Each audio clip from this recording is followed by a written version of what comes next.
di sini kami kelompok 2 akan mengajak teman-teman semua untuk belajar sekaligus melakukan kegiatan praktikum pada modul 1 mengenai makhluk hidup. Nah, pada kegiatan modul 1 ini ada 3 kegiatan praktik. Apa saja teman-teman? Yang pertama, kegiatan praktikum ciri makhluk hidup. Yang kedua, simbiosis. Dan yang ketiga yaitu pertumbuhan, perkembangan, dan perkembangbiakan pada makhluk hidup. Ketika kita keluar dari rumah, maka saat itu pula kita akan berinteraksi dengan alam, baik dengan makhluk hidup maupun makhluk tak hidup. Kita setiap hari bernapas karena masih ada tumbuhan yang selalu melakukan proses fotosintesis dan menghasilkan oksigen yang kita hirup setiap saat. Oleh karena itu, kita selalu berhubungan dengan lingkungan, baik berupa makhluk hidup maupun tak hidup. Nah, pada kesempatan kali ini, kita akan membahas ciri-ciri makhluk hidup, baik berupa hewan dan tumbuhan. Enjoy for watching ya teman-teman. Halo teman-teman, makhluk hidup yang pertama kelompok kami amati adalah sapi. Sapi adalah salah satu hewan mamalia. Ayo, siapa yang masih ingat apa itu hewan mamalia? Ya, betul, hewan mamalia adalah hewan yang berkembang biak dengan cara melahirkan. Sebagai hewan yang habitatnya ada di darat, kita tentunya dapat melihat sapi misalnya merumput di padang rumput, di wilayah perkebunan atau berada di peternakan. Ciri lain yang ditunjukkan oleh sapi sebagai makhluk hidup adalah bernafas. Sapi bernafas menggunakan paru-paru. Oh iya teman-teman, urutan tahapan pertumbuhan sapi yaitu sapi anakan, sapi remaja, sapi dewasa. Ciri-ciri makhluk hidup kedua yang kita amati adalah ayam. Ayam termasuk ke dalam kelompok unggas. Ayam merupakan hewan omnivora. Ayam berkembang biak dengan cara bertelur atau ovipar. Ayam termasuk hewan berkaki dua. Ia sering kita jumpai di darat. Ia bernafas dengan paru-paru. Salah satu ciri ayam memiliki jengger di kepalanya. Hayo, apa sih makanan ayam? Iya, benar sekali.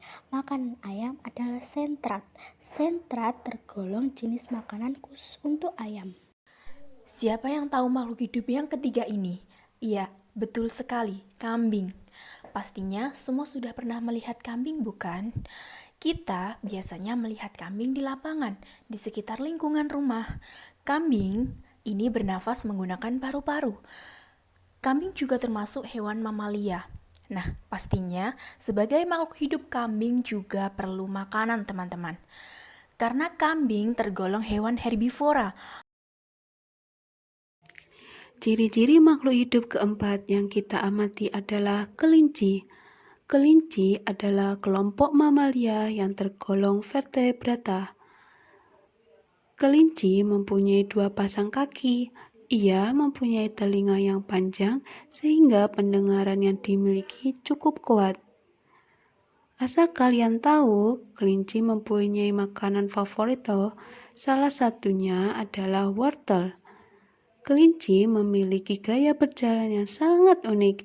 Ia berjalan dengan cara melompat. Ciri-ciri makhluk hidup kelima yang kita amati adalah ikan. Ikan juga tergolong hewan vertebrata. Ikan hidup di air dan bernafas dengan insang. Apa kalian tahu bagaimana cara ikan bertelur? Iya teman-teman, benar sekali. Ikan jantan dan betina dari spesies ini melakukan pembuahan. Kemudian terbentuk telur di dalam tubuh betina. Setelah sekitar 1 atau 2 bulan, telur-telur tersebut akan menetas menjadi ikan. Baru kemudian dilahirkan oleh induknya. Halo teman-teman, makhluk hidup selanjutnya kita masuk ke tumbuh-tumbuhan ya. Nah, pasti semua sudah kenal nih sama tumbuhan satu ini. Iya, ini adalah tanaman cabai.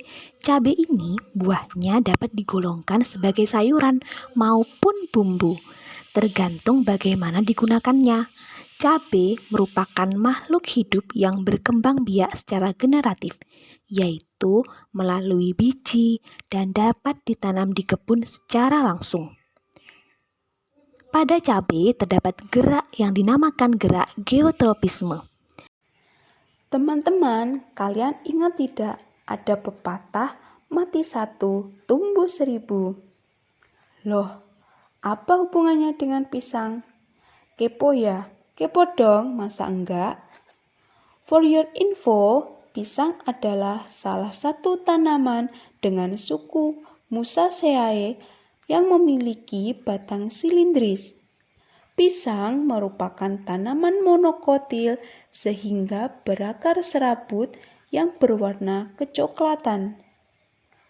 Daunnya berbentuk bulat, agak lonjong, memanjang, dan melebar. Teman-teman, pisang memiliki jantung loh. Sama enggak ya dengan jantung manusia?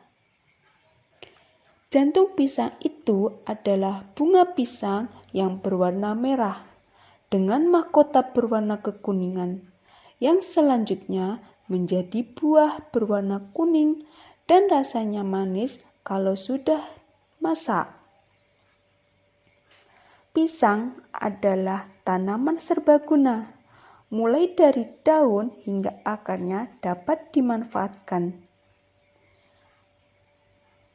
Pisang hanya dapat berbuah 1 kali, kemudian harus ditebas mati. Namun, pohon pisang selalu mempersiapkan generasi penerusnya melalui tunas-tunas baru. Ciri-ciri makhluk hidup yang kita amati selanjutnya adalah terong. Apa itu terong? Terong adalah tumbuhan penghasil buah yang dijadikan sayur-sayuran. Kalian tahu nggak sih teman-teman apa saja manfaat dari terong? Selain terong dimanfaatkan untuk memasak, terong juga memiliki manfaat, yaitu menurunkan berat badan, melancarkan sistem pencernaan, dan juga menekankan resiko penyakit jantung. Halo sobat, ya ini kira-kira tanaman apa ya? Iya benar, ini adalah tanaman sawo. Sudah pernah lihat tanaman sawo teman-teman? Pernah ya pastinya. Sawo adalah tumbuhan yang cocok pada daerah dataran rendah hingga ketinggian 700 meter di atas permukaan laut. Teman-teman, tumbuhan sawo ini kira-kira berkembang biak dengan cara bagaimana ya? Iya, benar sekali. Pohon sawo berkembang biak dengan menggunakan biji. Selain secara generatif, perkembangbiakan juga dapat dilakukan secara vegetatif. Pada cara ini, perkembangbiakan dapat ditempuh antara lain, benar sekali, dengan stek dan okulasi. Ciri-ciri makhluk hidup selanjutnya adalah jeruk nipis. Jeruk nipis merupakan tanaman dengan buah berukuran kecil dan rasanya masam karena mengandung vitamin C. Pohon jeruk nipis dapat mencapai 3-6 meter, bercabang banyak dan berduri. Daun jeruk nipis berbentuk lonjong dan tangkai daunnya bersayap kecil. Jeruk nipis memiliki banyak manfaat. Salah satu manfaatnya dalam bidang kesehatan yaitu untuk menyehatkan jantung. Kandungan kalium yang terdapat di jeruk nipis juga dapat menurunkan tekanan darah dan meningkatkan sirkulasi darah, serta dapat mengurangi risiko serangan jantung dan stroke. Tidak hanya itu, buah jeruk nipis dapat dimanfaatkan untuk membuat minuman, obat batuk, penyedap makanan, dan untuk menghilangkan bau tidak sedap. Hai, bertemu lagi dengan kelompok 2 pada kegiatan praktikum seismonasti dan niktinasti. Teman-teman, kalian pernah mendengar cerita Putri Tidur? Pasti jawabannya pernah. Berhubung cerita Putri Tidur sudah tahu, sekarang ganti yang Putri Malu aja ya. Hah? Putri Malu? Maksudnya pemalu? Atau malu-maluin? Bukan. Putri Malu memiliki nama latin, yaitu Mimosa pudica. Mimik berarti daun yang sensitif, dan pudika berarti malu atau menciut.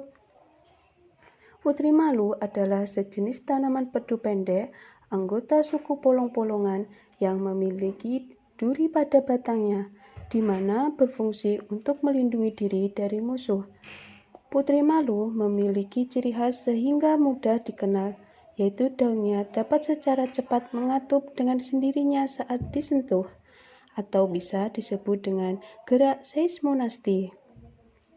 Ketika menjelang malam, cahaya akan berkurang, sehingga menjadi gelap. Maka daun putri malu dengan sendirinya juga akan mengatup. Hal ini disebut dengan gerak niktinasti. Untuk membuktikan dua jenis gerak seismonasti dan niktinasti tersebut terjadi pada putri malu, ayo kita melakukan uji coba. Check it out. Kami akan melakukan kegiatan praktikum seismonasti. Apa sih yang kalian ketahui tentang seismonasti? Pengertian seismonasti adalah gerak bagian tubuh tumbuhan karena pengaruh rangsang, sentuhan, atau getaran. Putri malu sudah kami siapkan 1 hari sebelum melakukan praktikum, agar ketika percobaan dimulai, putri malu tetap segar dan daunnya tidak mengatup. Hai teman-teman, selamat menyaksikan kegiatan praktikum kami. Adapun alat dan bahannya di antara lain putri malu yang ditaruh di atas meja. Yang kedua, penggaris. Yang ketiga, alat tulis dan lembar kerja serta stopwatch. Percobaan yang pertama melakukan sentuhan halus.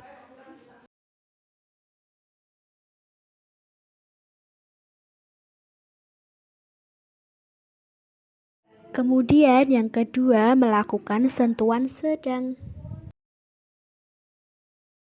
Dan yang ketiga melakukan percobaan sentuhan kasar.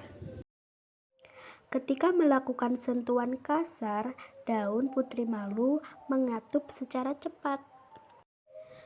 Kemudian semua hasil pengamatan kami catat pada lembar kerja. Kegiatan praktikum selanjutnya adalah niktinasti. Niktinasti adalah gerak bagian tubuh tumbuhan karena pengaruh rangsangan dari lingkungan di malam hari.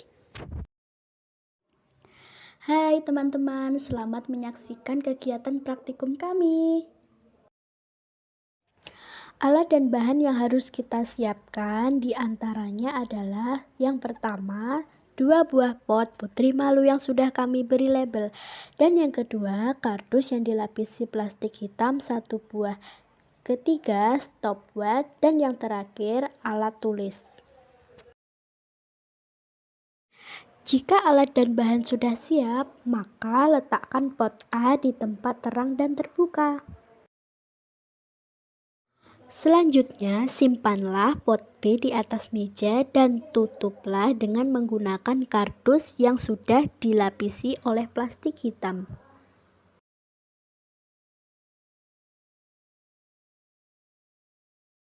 Setelah itu, biarkan pot B tertutup selama kurang lebih 30 menit.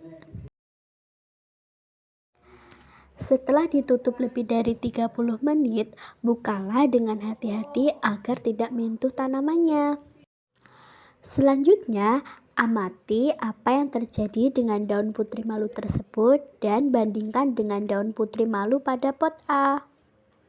Dan yang terakhir, catatlah hasil pengamatan dan tuangkan hasilnya pada lembar kerja. Halo teman-teman, masih bersama dengan kelompok kami yaitu kelompok 2. Nah, kali ini kita akan melakukan kegiatan praktikum yang kedua. Sebelumnya, apa saja sih yang akan kita amati pada praktikum ini? Ya, kita akan melakukan praktikum mengenai simbiosis. Nah, teman-teman, di sini ada yang masih ingat nggak apa sih yang dimaksud dengan simbiosis? Iya, betul. Simbiosis merupakan hubungan timbal balik yang terjadi antara dua organisme atau makhluk hidup. Kira-kira teman-teman masih ingat nggak ya, simbiosis itu dibagi menjadi beberapa bagian? Iya, simbiosis dibagi menjadi 3, yaitu ada simbiosis mutualisme, ada simbiosis komensalisme, dan ada simbiosis parasitisme. Nah, untuk mengetahui ketiga simbiosis tersebut, yuk ikuti kegiatan kelompok kami. Apa yang kamu ketahui tentang simbiosis parasitisme? Simbiosis parasitisme merupakan hubungan timbal balik di mana satu makhluk hidup diuntungkan dan makhluk hidup lainnya yang dirugikan. Tujuan dari kegiatan praktikum simbiosis parasitisme ini yaitu mengidentifikasi simbiosis parasitisme di lingkungan sekitar. Alat dan bahan yang kita butuhkan adalah yang pertama, yaitu alat-alat tulis. Yang kedua, lembar pengamatan. Dan yang ketiga, yaitu lingkungan sekitar. Setelah alat dan bahan sudah siap semua, mari kita observasi ke tempat lingkungan sekitar kita dan coba identifikasi simbiosis parasitisme. Kemudian, tulislah hasil identifikasi di lembar kerja. Simbiosis parasitisme yang kita amati, yang pertama yaitu tanaman sisik naga dengan pohon mangga. Pohon mangga mengalami kerugian, di mana produksi makanan berkurang dan tidak bisa berbuah. Sedangkan sisik naga memperoleh keuntungan mendapatkan tempat hidupnya. Selanjutnya kita masuk ke simbiosis parasitisme yang kedua, yaitu jamur karat puru dengan pohon sengon. Pohon sengon mendapatkan kerugian, yaitu semua bagian tanaman terinfeksi sehingga menyebabkan hambatan pada tumbuhan pada pohon sengon, sedangkan jamur karat puru mendapatkan keuntungan melanjutkan perkembangbiakannya. Kita lanjut ke simbiosis parasitisme yang ketiga, yaitu manusia dengan nyamuk. Nah, ini tentunya sudah tidak asing lagi ya bagi teman-teman. Manusia mendapatkan kerugian, yaitu darah manusia dihisap oleh nyamuk. Selain itu juga dapat menyebabkan penularan penyakit seperti demam berdarah, chikungunya, dan malaria. Sedangkan nyamuk mendapatkan keuntungan, yaitu memperoleh makanan dari menghisap darah manusia tersebut, teman-teman. Selanjutnya kita masuk ke simbiosis parasitisme, yaitu pohon katu dengan putri malu. Pohon katu mendapatkan kerugian, yaitu unsur hara dan air pada pohon katu diserap oleh putri malu. Sedangkan putri malu memperoleh keuntungan, yaitu putri malu mendapatkan nutrisi makanan dari pohon katu.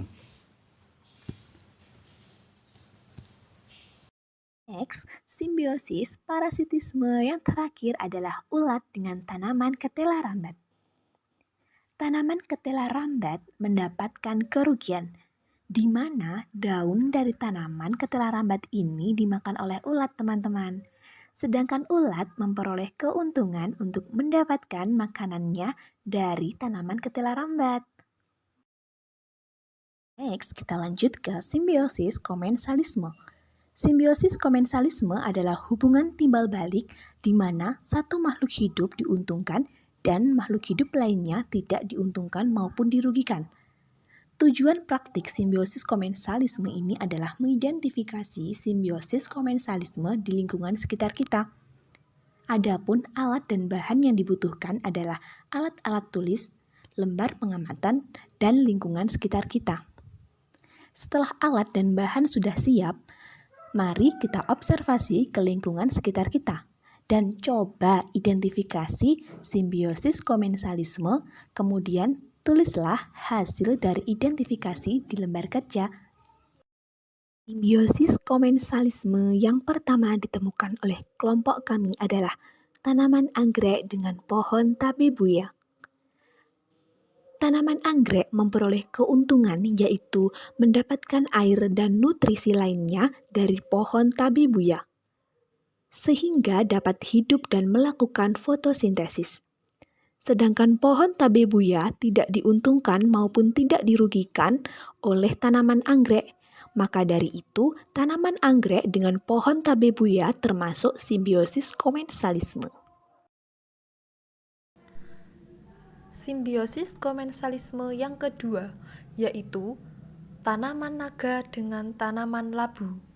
Tanaman labu mendapatkan keuntungan di mana memperoleh tempat untuk merambat sehingga mempercepat tumbuh kembang. Sedangkan tanaman naga tidak diuntungkan maupun dirugikan oleh tanaman labu. Simbiosis komensalisme yang ketiga terjadi pada pohon ketela dengan tanaman kacang koro. Ada yang tahu mengapa demikian? Ya, benar sekali. Hal ini terjadi karena tanaman kacang koro memperoleh keuntungan. Apa keuntungannya? Keuntungannya yaitu dapat membantu tanaman kacang koro untuk melakukan proses fotosintesis dan membutuhkan keberadaan pohon ketela dalam menunjang hidupnya. Lalu bagaimana dengan pohon ketelanya? Sedangkan pohon ketela tidak diuntungkan ataupun dirugikan oleh tanaman kacang koro. Simbiosis komensalisme yang keempat, yaitu ada pohon rambutan dengan tanaman sirih. Tanaman sirih memperoleh keuntungan, di mana dapat tumbuh merambat dengan bantuan tanaman inangnya, yaitu pohon rambutan. Sedangkan pohon rambutan tidak diuntungkan maupun dirugikan oleh tanaman sirih. Simbiosis komensalisme yang kelima, tanaman paku tanduk rusa dengan pohon mangga. Tanaman paku tanduk rusa memperoleh keuntungan yaitu mendapat cahaya matahari yang cukup sehingga dapat melakukan fotosintesis. Sedangkan pohon mangga tidak diuntungkan maupun dirugikan oleh tanaman paku tanduk rusa. Apa yang kamu ketahui tentang simbiosis mutualisme? Simbiosis mutualisme merupakan hubungan timbal balik yang saling menguntungkan antara dua makhluk hidup. Apa tujuan dari praktikum simbiosis mutualisme ini? Tujuannya adalah mengidentifikasi simbiosis mutualisme di lingkungan sekitar. Alat dan bahan yang kita butuhkan adalah yang pertama alat-alat tulis dan yang kedua lembar pengamatan. Selanjutnya lingkungan sekitar. Setelah alat dan bahan sudah siap semua, mari kita observasi ke tempat lingkungan sekitar kita dan coba identifikasi simbiosis mutualisme. Kemudian tulislah hasil dari identifikasi di lembar kerja. Simbiosis mutualisme yang kita amati pertama yaitu ada lebah dengan tanaman putri malu. Lebah memperoleh keuntungan yaitu mendapatkan sari bunga atau nektar untuk makanannya. Sedangkan tanaman putri malu juga mendapatkan keuntungan yaitu membantu proses penyerbukan bunga. Simbiosis mutualisme selanjutnya yaitu ada ganggang dengan tanaman jamur. Ganggang memperoleh keuntungan yaitu mampu berfotosintesis untuk menyediakan makanan bagi ganggang maupun jamur. Sedangkan jamur juga memperoleh keuntungan yaitu menyediakan sarana untuk berfotosintesis yaitu sebagai penyedia air dan juga karbon dioksida.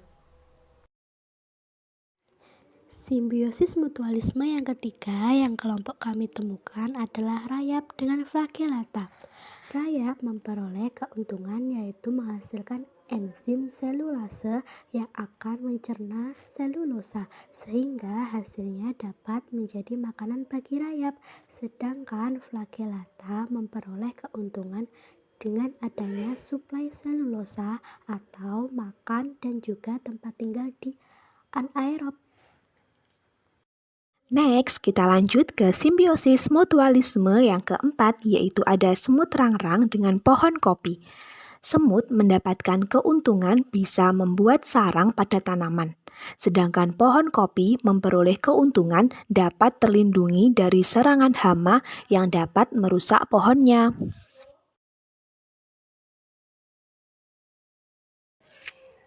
Dan contoh simbiosis mutualisme yang terakhir diamati oleh kelompok 2 adalah tanaman aglonema dengan cacing tanah.